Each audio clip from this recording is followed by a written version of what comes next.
नमस्कार विद्यार्थी मित्र हो, व्हिडिओ क्रमांक 16 मध्ये आपणा सर्वांचे मनपूर्वक स्वागत। यापूर्वी आपण प्रकरण क्रमांक 1, 2, 3 याचे एकूण 15 व्हिडिओ तयार केले आहेत। त्याचबरोबर प्रात्यक्षिकचे 5 व्हिडिओ तयार केले आहेत। त्यांना मोठ्या प्रमाणात प्रतिसाद मिळालेला आहे। आज आपण व्हिडिओ क्रमांक 16 मध्ये प्रकरण क्रमांक 4 प्राथमिक आर्थिक क्रिया यामधील उपघटक प्रमुख प्राथमिक आर्थिक क्रिया नकाशा व तक्ता, त्याचबरोबर आर्थिक क्रिया म्हणजे काय व एकूण 5 आर्थिक क्रियांची ओळख करून घेणार आहोत।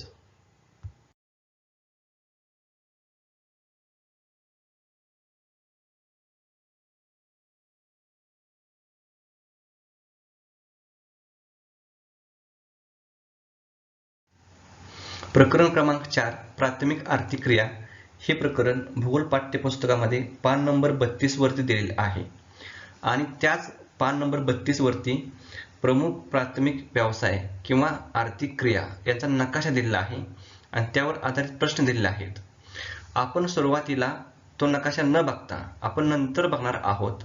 आपण सुरुवातीला आर्थिक क्रिया म्हणजे काय आणि आर्थिक क्रियांचे एकूण जे 5 प्रकार आहेत ते 5 प्रकार आपण बघणार आहोत। या ठिकाणी तुम्हाला मनोऱ्यामध्ये हे 5 प्रकार दिसतात। आता प्रकरण क्रमांक 4 हे प्राथमिक आर्थिक क्रिया आहे। प्रकरण क्रमांक 5 हे द्वितीयक आर्थिक क्रिया आहेत। प्रकरण क्रमांक 6 तृतीयक आर्थिक क्रिया आहेत। मग सुरुवातीसच तुम्हाला आर्थिक क्रिया म्हणजे काय आणि आर्थिक क्रियांचे जे प्रकार आहेत ते माहिती असणं गरजेचं आहे। म्हणून सुरुवातीला आपण आर्थिक क्रिया व त्याचे जे प्रकार आहेत ते बघूया। खाली तुम्हाला एक आर्थिक क्रिया किंवा व्यवसायांची व्याख्या दिलेली आहे। अन्न, वस्त्र, निवारा या मानवाच्या मूलभूत गरजा पूर्ण करण्यासाठी मानव विविध प्रयत्न करतो। याला आर्थिक क्रिया किंवा व्यवसाय असे म्हटले जाते। मानवाला जिवंत राहण्यासाठी किंवा त्याचं दैनंदिन जीवन जगण्यासाठी अन्न पाहिजे, त्याचबरोबर वस्त्र पाहिजे आणि राहण्यासाठी निवारा पाहिजे। ह्या गरजा पूर्ण झाल्या तरच मानव व्यवस्थित जीवन जगू शकतो। मग या गरजा पूर्ण करण्यासाठी मानव काही ना काही प्रयत्न करतो, म्हणजेच कामधंदा करतो। यालाच आर्थिक क्रिया किंवा व्यवसाय असे म्हटले जाते। आता या आर्थिक क्रियांचे एकूण 5 प्रकारामध्ये विभागणी केलेली आहे। आता यामध्ये आपण पहिल्यांदा प्राथमिक आर्थिक क्रिया याचा अर्थ बघू, त्यानंतर उदाहरणं बघू। असे आपण 5 आर्थिक क्रियांचे अर्थ आणि उदाहरणे हे थोडक्यात बघणार आहोत आणि डिटेलमध्ये माहिती आपल्याला प्रत्येक प्रकरणावाईज दिलेली आहे। आता प्राथमिक आर्थिक क्रिया म्हणजे काय बघा, निसर्गावर अवलंबून असणाऱ्या व कच्चा माल उत्पादन करणाऱ्या क्रियांना किंवा व्यवसायांना प्राथमिक आर्थिक क्रिया किंवा प्राथमिक व्यवसाय असे म्हणतात। म्हणजे प्राथमिक आर्थिक क्रियांच्या खाली तुम्हाला इथे लिहिलंय बघा, कच्च्या मालाचे उत्पादन म्हणजे थोडक्यात ज्या व्यवसायामध्ये कच्चा माल निर्माण केला जातो आणि जे व्यवसाय प्रामुख्याने निसर्गावर अवलंबून असतात अशा व्यवसायांना प्राथमिक व्यवसाय किंवा प्राथमिक आर्थिक क्रिया असे म्हटले जाते। यामध्ये उदाहरणे आहेत शिकार, फळे कंदमुळे गोळा करणे, लाकूड तोड, मासेमारी, पशुपालन, खाणकाम, शेती असे एकूण 7 प्राथमिक आर्थिक क्रिया आहेत। आणि यांची संपूर्ण माहिती आपण जे प्रकरण बघत आहोत प्रकरण क्रमांक 4 यामध्ये या आर्थिक क्रियांची माहिती आपल्याला बघायची आहे।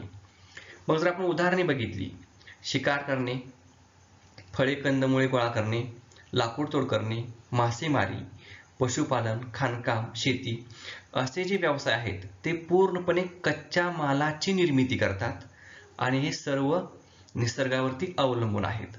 आता उदाहरणार्थ आपण एक घेऊ शेती व्यवसाय। आता शेती व्यवसायामध्ये बघा, जर समजा पाऊस व्यवस्थित असेल, हवामान योग्य असेल तरच आपण शेतीमधून चांगल्या प्रकारचे उत्पादन घेऊ शकतो। म्हणजे शेती ही निसर्गावरती अवलंबून आहे आणि शेतीमधून मोठ्या प्रमाणात कच्चा माल निर्माण केला जातो। म्हणजे कारखान्यासाठी ऊस असेल, कापूस असेल किंवा अन्नधान्य असेल, भाजीपाला असेल असा जो कच्चा माल आहे याची निर्मिती शेती व्यवसायामधून केली जाते। आता द्वितीयक आर्थिक क्रिया, कच्च्या मालावर पक्का माल तयार करणाऱ्या क्रियांना द्वितीयक आर्थिक क्रिया असे म्हणतात। बघा या ठिकाणी तुम्हाला मनोरम दिसतं द्वितीयक आर्थिक क्रिया. खाली म्हटलेलं आहे कच्च्या मालापासून पक्का माल तयार करणे. म्हणजे प्राथमिक व्यवसायामधून जो कच्चा माल तयार झालेला आहे त्यावरती प्रक्रिया करून जो पक्का माल तयार केला जातो, असे जे व्यवसाय आहेत त्यांना द्वितीयक आर्थिक क्रिया किंवा द्वितीयक व्यवसाय असे म्हटले जाते. आता यामधील जी उदाहरणं आहेत त्यामध्ये तुम्हाला या द्वितीयक आर्थिक क्रियांचे वर्गीकरण दिलेलं आहे.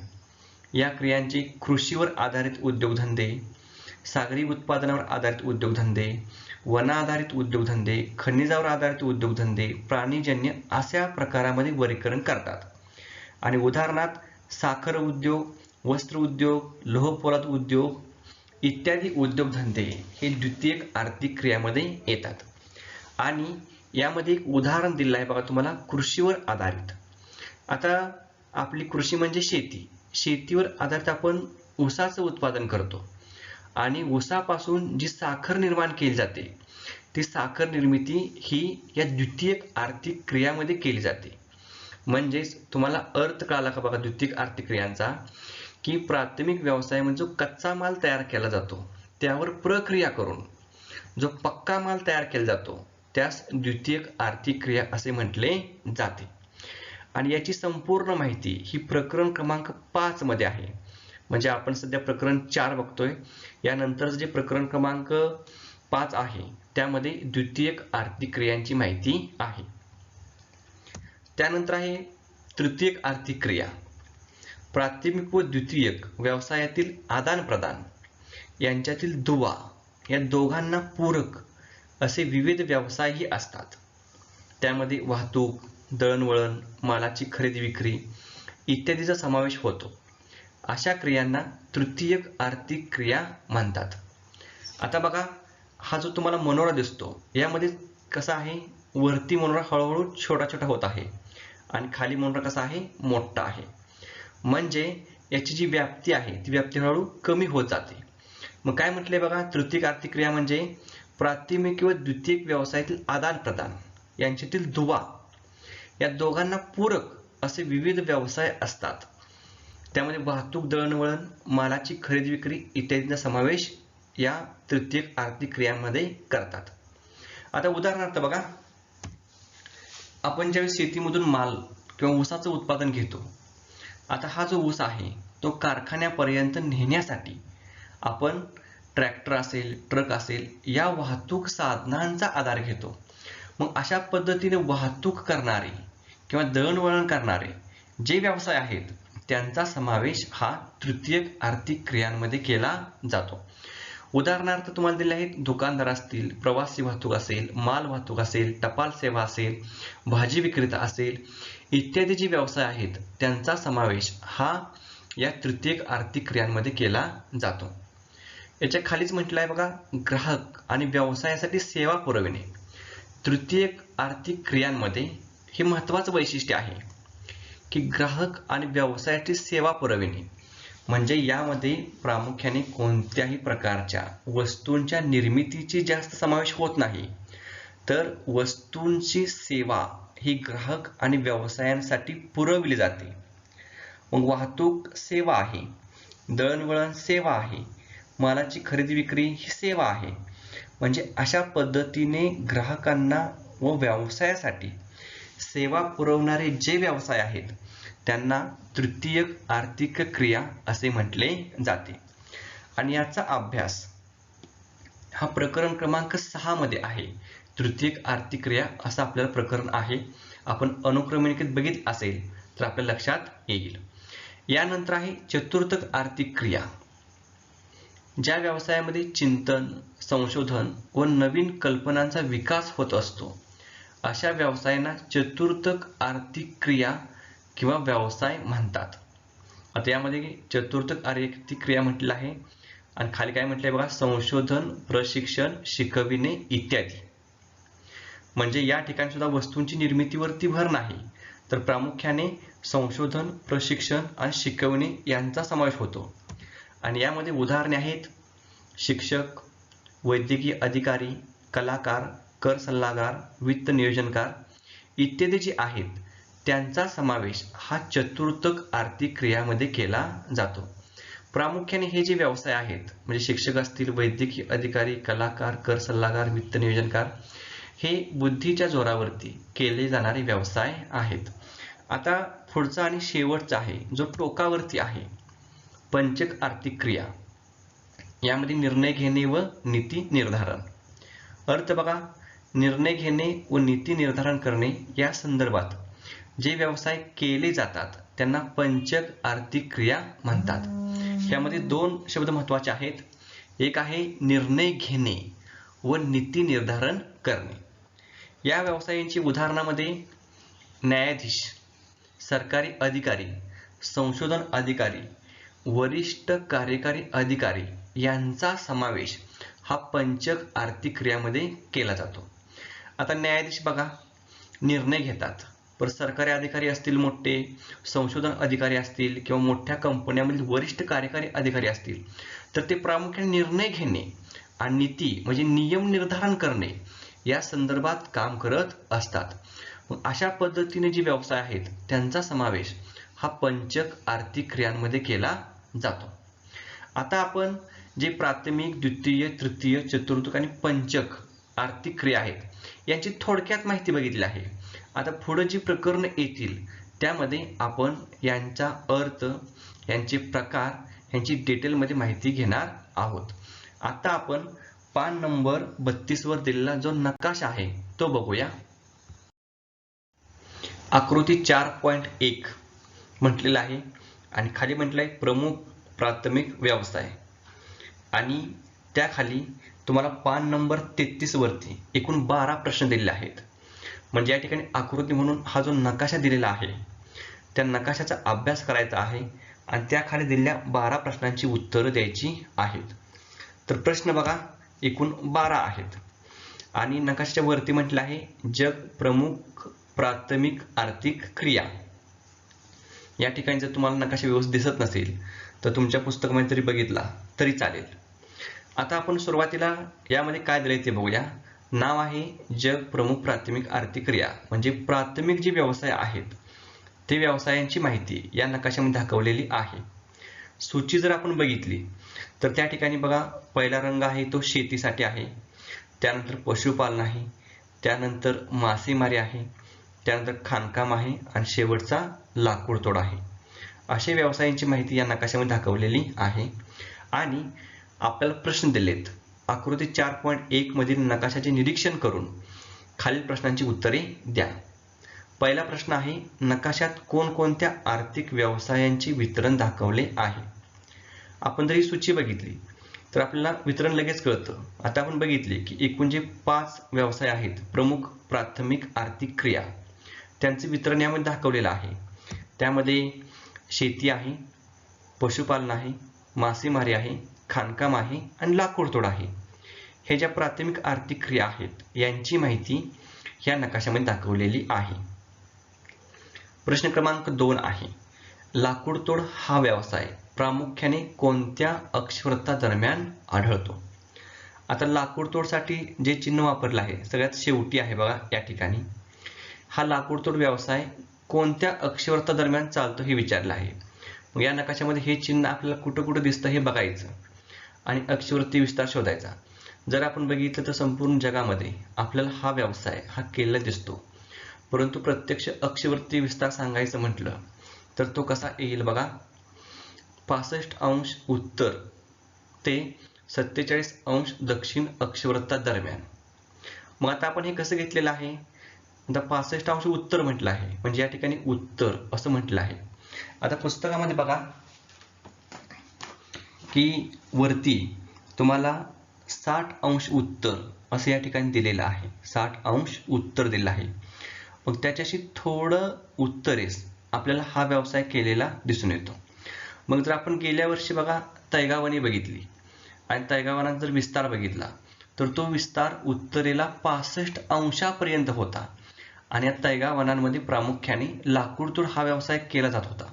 म्हणून याचा उत्तरेकडील जो विस्तार आहे अक्षवृत्तीय तो 65° इतका येईल. त्याच्या दक्षिणेकडे आपण म्हटलंय 47° दक्षिण आता दक्षिणेकडे बघा, जर आपण बघितलं तर या ठिकाणी शेवटचा जो देश आहे तर खाली दक्षिणेला न्यूझीलंड, या ठिकाणी आपल्याला हा व्यवसाय लाकूडतोड केलेला दिसून येतो. मग न्यूझीलंडचा जर आपण दक्षिणेकडील अक्षवृत्ती विस्तार बघितला तर तो सर्वसाधारणपणे 47 अंश दक्षिणच्या आसपास आहे. म्हणून आपण 47 अंश दक्षिण अक्षवृत्त हे घेतलेलं आहे. म्हणून याचं उत्तर आहे 65 अंश उत्तर ते 47 अंश दक्षिण अक्षवृत्त या दरम्यान लाकूडतोड व्यवसाय केला जातो. त्यानंतर बघा तिसरा प्रश्न, कोणत्या प्रदेशात प्राथमिक क्रिया आढळत नाहीत, त्याचे कारण काय असावे? आता याचे उत्तर शोध असताना आपल्याला हे जे सूचीमध्ये जे चिन्ह दिलेत, शेती, पशुपालन, मासेमारी, खाणकाम आणि लाकूडतोड, हे चिन्ह आपल्याला कोणत्या प्रदेशात दिसत नाहीत हे बघायचं आहे. प्रश्नामध्ये काय म्हटलेलं आहे बघा, कोणत्या प्रदेशात प्राथमिक क्रिया आढळत नाहीत, कोणत्या देशात असं म्हटलेलं नाही. त्यांनी विचारले आपल्याला काय, प्रदेश विचारलेला आहे. मग जर प्रदेश बघितले तर बघा, आता तुम्हाला या ठिकाणी मध्यभागी संपूर्ण भाग हा रिकामा दिसतो, म्हणजे या मध्यभागी आपल्याला कुठलेही प्राथमिक व्यवसायाचं चिन्ह हे दिलेलं नाही. परत त्यानंतर बघा, दक्षिणेला हा जो अंटार्क्टिका खंड आहे त्या ठिकाणी सुद्धा आपल्याला कोणतंही प्राथमिक व्यवसायाचं चिन्ह दिलेलं नाही. परत ग्रीनलँडचा हा जो मध्य भाग आहे त्या ठिकाणी चिन्ह दिलेलं नाही, पण त्याचा जो किनारा भाग आहे त्या ठिकाणी मासेमारीचं चिन्ह दिलेलं आहे. नंतर या ठिकाणी बघा, आशियामध्ये हा जो मधील देश आहे त्या ठिकाणी सुद्धा कोणत्याही प्रकारचं प्राथमिक व्यवसायाचं चिन्ह नाही. मग याचं जर उत्तर आपण बघितलं तर काही वाळवंटी प्रदेश, अंटार्क्टिका खंड या ठिकाणी प्राथमिक व्यवसाय आढळत नाहीत, कारण प्रतिकूल भौगोलिक परिस्थिती. आता आफ्रिका खंडामध्ये हे जे तुम्हाला रिकामी सोडलेले जे देश आहेत त्यामध्ये प्रामुख्याने पूर्वेकडून जर आपण आलो तर सोमालिया आहे, परत इथिओपिया आहे, नंतर सुदान आहे, चाड आहे, नायजर आहे. आणि या ठिकाणी आशिया खंडाच्या इथं मध्यभागी हा मंगोलिया देश आहे. आणि या ठिकाणी प्रामुख्याने वाळवंट आढळून येते. आणि वाळवंट हा कसा आहे, प्रतिकूल हवामान असला आहे, उष्णता जास्त असते, पावसाचे प्रमाण कमी असते, परत वाळू कशी असते, भरडयुक्त असते, त्यामुळे प्राथमिक व्यवसाय करण्यास अडचणी येतात. परंतु काही वाळवंट म्हटलं आहे, परंतु या ठिकाणी जर बघा, मध्यपूर्व आशियाई देशामध्ये वाळवंट आहे, Saudi Arabia, Iraq, Iran, Kuwait, तरी सुद्धा या ठिकाणी खाणकाम व्यवसाय केला जातो, म्हणजे याला काही अपवाद सुद्धा आहेत. आता अंटार्क्टिका खंड तुम्हाला माहिती आहे की पूर्ण बर्फाच्छादित आहे, त्यामुळे त्या ठिकाणी कुठलाही प्राथमिक व्यवसाय केला जात नाही. ग्रीनलँडचं बघितलं तर फक्त मासेमारी केली जाते, परंतु इतर व्यवसाय केले जात नाहीत. आता आपण हे प्रश्न क्रमांक 3चं उत्तर बघितलं. आता प्रश्न क्रमांक 4, मासेमारी व्यवसाय महासागरांमध्ये विशिष्ट ठिकाणीच का आढळत असावेत? म्हणजे मासेमारीसाठी ही निळी रेषा आहे बघा, आणि ह्या निळ्या रेषा आपल्याला सगळीकडे दिसत नाहीत. या ठिकाणी आहे, या ठिकाणी आहे, परंतु या ठिकाणी नाही बघा, या ठिकाणी नाही, परत या ठिकाणी नाही. म्हणजे ठराविक. परत इकडे बघा, ऑस्ट्रेलियाच्या किनारी भागामध्ये सुद्धा खूपच कमी आहे, इकडे नाही, इथं थोडीशी आहे.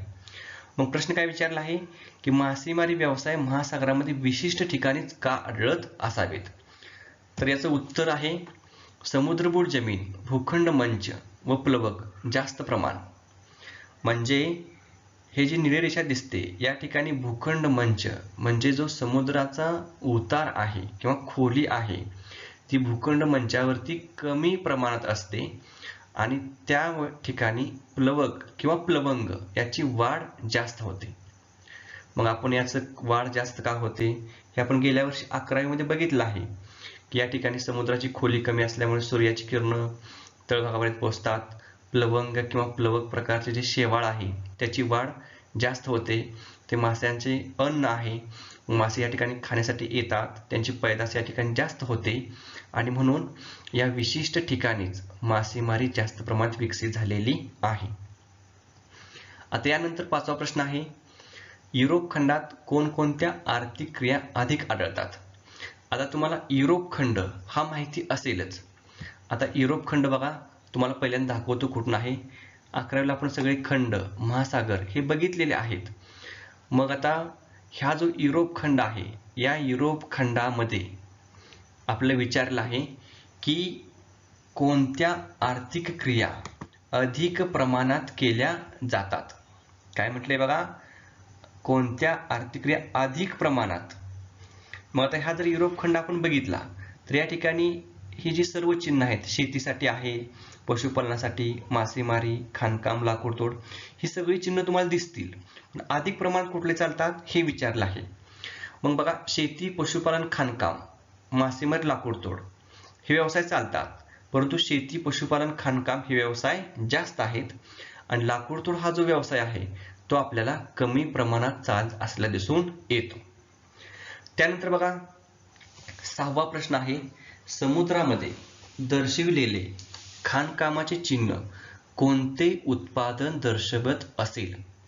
आता समुद्रामध्ये जे तुम्हाला खाणकाम क्षेत्र आहे ते पहिल्यांदा शोधावं लागेल. तर या ठिकाणी बघा, समुद्रामध्ये या ठिकाणी खाणकामाचं एक चिन्ह दिलेलं दिसतं या ठिकाणी. आता या ठिकाणी भारत आहे आणि भारताचा पश्चिम किनारा आहे आणि या ठिकाणी समुद्रामध्ये मुंबई हाय हे ठिकाण आहे आणि त्या ठिकाणी खनिज तेलाचं उत्खनन केले जाते. म्हणजे समुद्रात दर्शविलेला खाणकामाचे चिन्ह कोणते उत्पादन दर्शवते, तर खनिज तेलाचे उत्पादन दर्शवते. त्यानंतर बघा, 7वा प्रश्न आहे, कोणत्या खंडात खाणकाम व्यवसाय आढळत नाही का.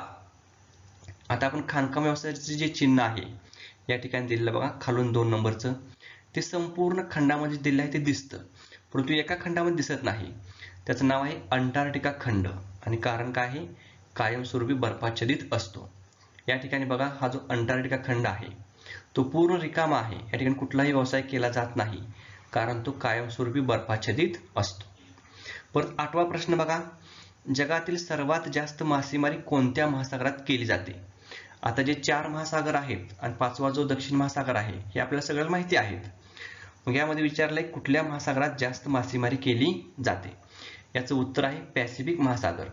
म्हणजे या ठिकाणी जो महासागर आहे तो आणि या ठिकाणी जो आहे तो पॅसिफिक महासागर.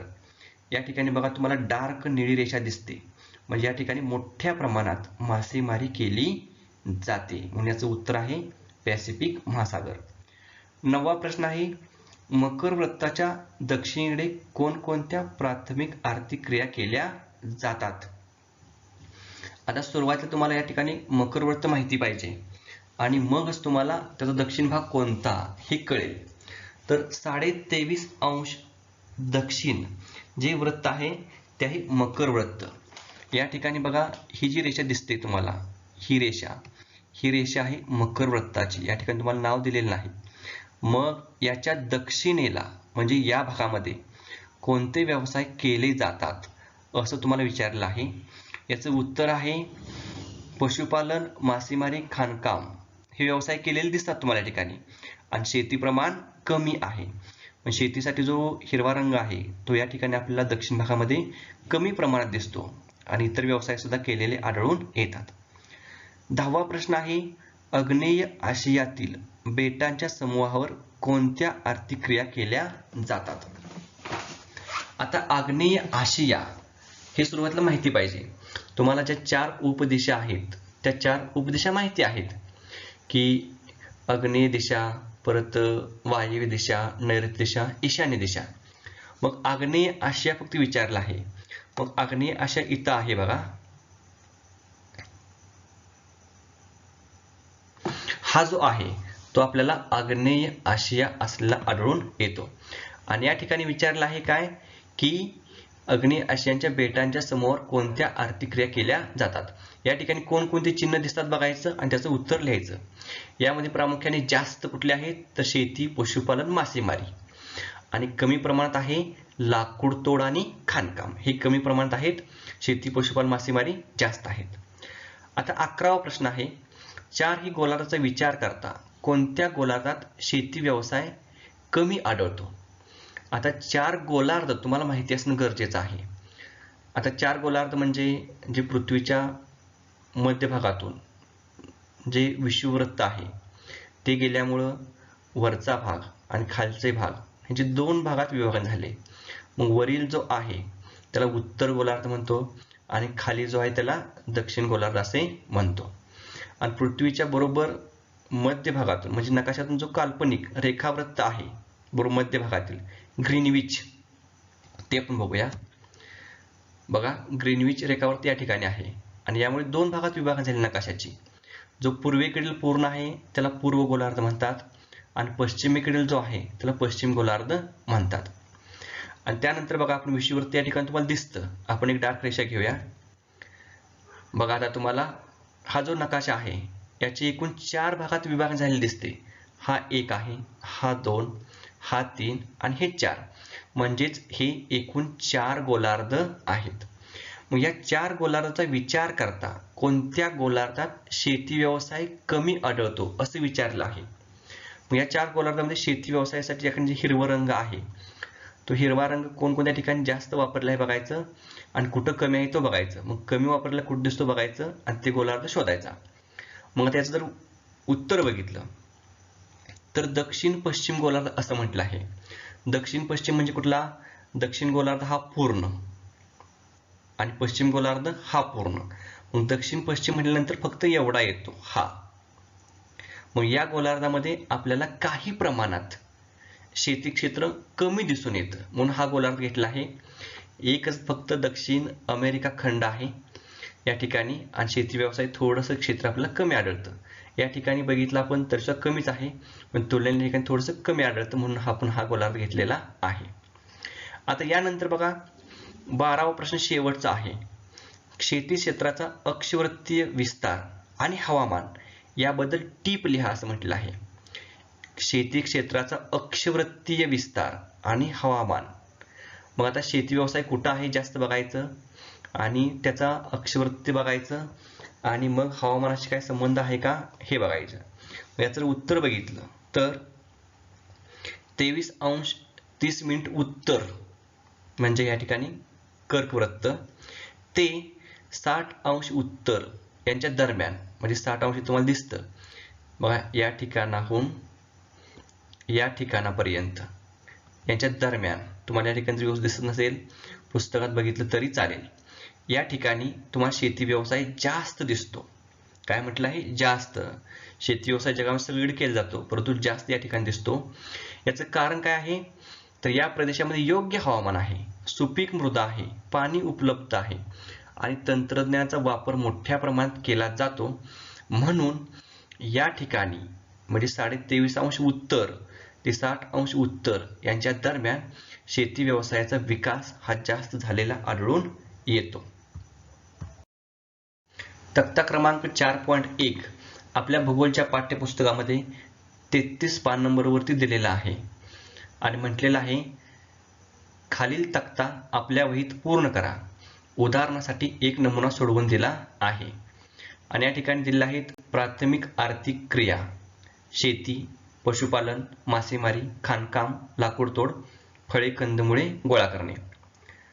पुढच्या कॉलममध्ये दिलेला आहे आवश्यक नैसर्गिक साधन संपत्ती. पुढे आहेत परिणाम करणारे घटक, नैसर्गिक घटक आणि मानवी घटक. मग एक उदाहरण सोडवून दिलंय शेती. शेतीसाठी आवश्यक नैसर्गिक साधन संपत्ती दिलेली आहे जमीन, मृदा, पाणी. नैसर्गिक घटक परिणाम करणारे यामध्ये जमिनीचा उतार, मृदेची गुणवत्ता, अनुकूल हवामान, पर्जन्याचा नियमितपणा. मानवी घटकामध्ये दिले आहेत खते, कीटकनाशके, शेतीसाठी लागणारी यंत्रे. आता याप्रमाणे आपल्याला इतर जे प्राथमिक व्यवसाय आहेत त्याची उदाहरणे आपल्याला सोडवायची आहेत. म्हणजे पशुपालन असेल तर त्यासाठी आवश्यक साधन संपत्ती कुठली लागते, परिणाम करणारे जे घटक आहेत त्यामध्ये नैसर्गिक घटक कोणते परिणाम करतात, मानवी घटक कोणते परिणाम करतात, हे संपूर्ण तक्ता हा आपल्याला पूर्ण करायचा आहे. मग आपण एक एक बघूया. पशुपालन. पशुपालनावरती आवश्यक नैसर्गिक साधन संपत्ती यामध्ये जमीन, वनस्पती, पाणी आणि गवत हे आवश्यक नैसर्गिक साधन संपत्ती आहे. नैसर्गिक घटक परिणाम करतात त्यामध्ये जमिनीचा मंद उतार पाहिजे, खुरट्या व झुडप्या सारख्या वनस्पती पाहिजेत, गवत उपलब्ध पाहिजे, पाणी उपलब्ध पाहिजे. पशुपालनामध्ये बघा आपल्याकडे काही गायी असतात, म्हैशी असतात किंवा शेळ्या असतात, मेंढ्या असतात, यांचा समावेश होतो. आणि मग यासाठी जमिनीचा उतार मंद पाहिजे. तीव्र उतार असेल तर आपल्याला ह्या जनावरांचं संगोपन करता येणार नाही. ह्या जनावरांना खाण्यायोग्य खुरट्या व झुडपासारख्या वनस्पती पाहिजेत. त्याचबरोबर गवत उपलब्ध पाहिजे आणि महत्त्वाचं पाणी उपलब्धता पाहिजे. हे जर योग्य असेल नैसर्गिक घटक तर पशुपालन चांगल्या प्रकारे करता येते. आता मानवी घटकामध्ये प्रामुख्याने कुशल मजूर पाहिजे, खाद्य उपलब्धता पाहिजे, वाहतूक सुविधा पाहिजे, भांडवल पाहिजे आणि प्राणी संगोपनाचे ज्ञान पाहिजे. म्हणजे बघा आपल्याकडे कुशल मजूर असं म्हटलेलं आहे. आपण जर समजा शिक्षण घेतलं, नोकरी नाही लागली तर आपण प्रामुख्याने शेती करतो आणि त्याचबरोबर काय करतो, पशुपालन करतो.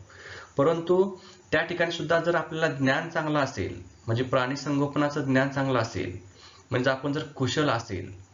आता बघा जे काही मुलं हे BSc ॲग्री करतात आणि BSc ॲग्री करून परत शेती किंवा जोडीला पशुपालन म्हणजे शेळी पालन करतात, बंदिस्त शेळी पालन. म्हणजे त्यांनी ज्ञान घेतलेलं असतं, म्हणजे ते कुशल मजूर असतात. अशा पण कुशल मजूर असेल, परत त्यांना खाद्य उपलब्ध असेल, परत ते जे प्राणी आहेत त्यांची वाहतूक सुविधा उपलब्ध असेल, त्याचबरोबर प्राण्यांची खरेदी विक्री करण्यासाठी भांडवल असेल.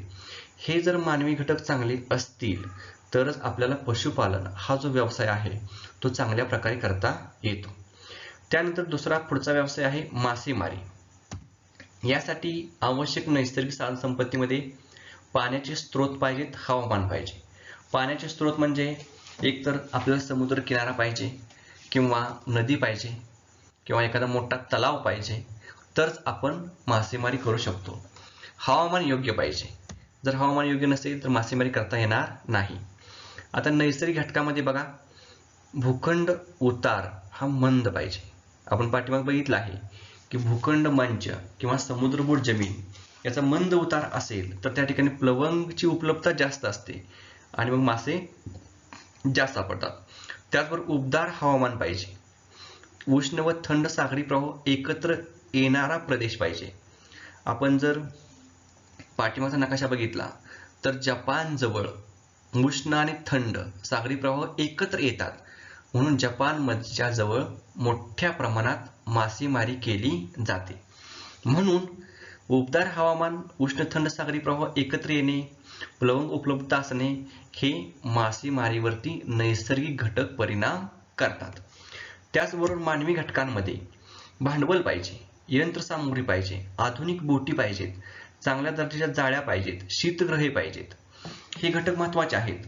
आता भांडवल त्यासाठी आधुनिक बोटी खरेदी करणे, त्यानंतर चांगल्या दर्जाच्या जाळ्या खरेदी करणे, यंत्रसामुग्री खरेदी करणे यासाठी मोठ्या प्रमाणात भांडवल लागते.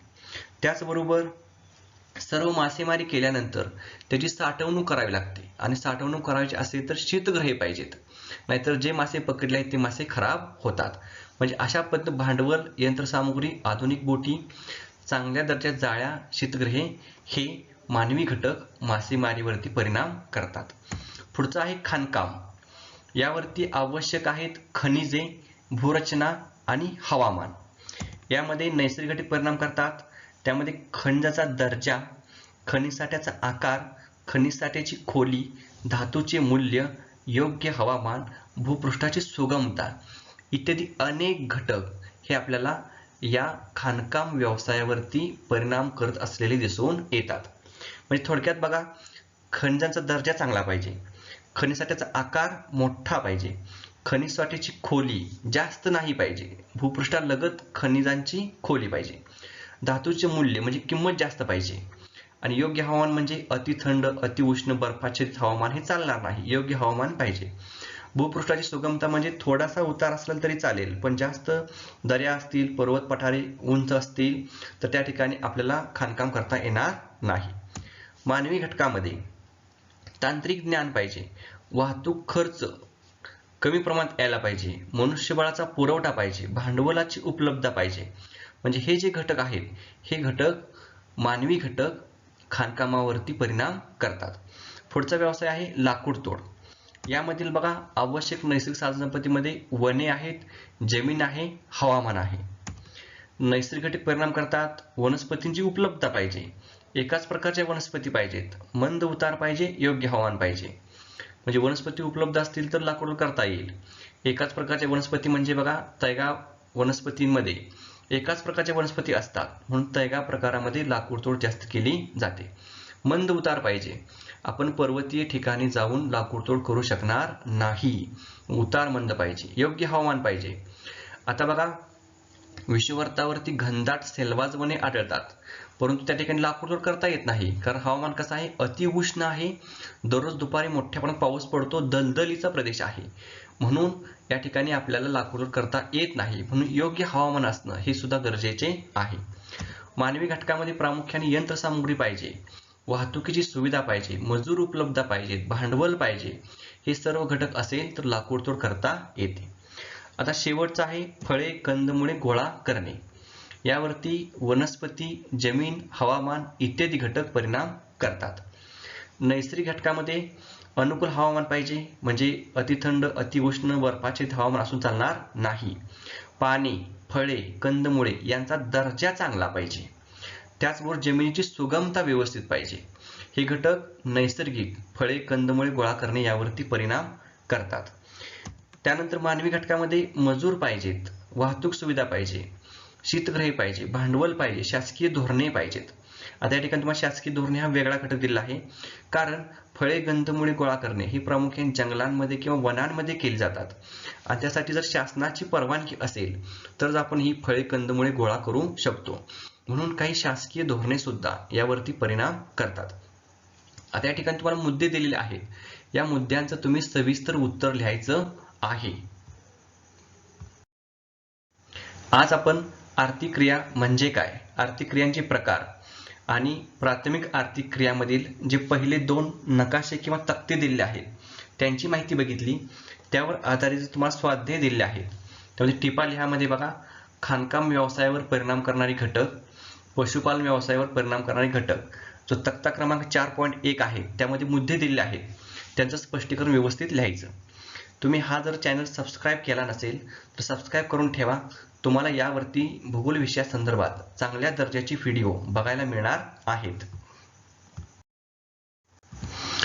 पुन्हा भेटू एका नवीन व्हिडिओमध्ये. तोपर्यंत थँक्यू, धन्यवाद.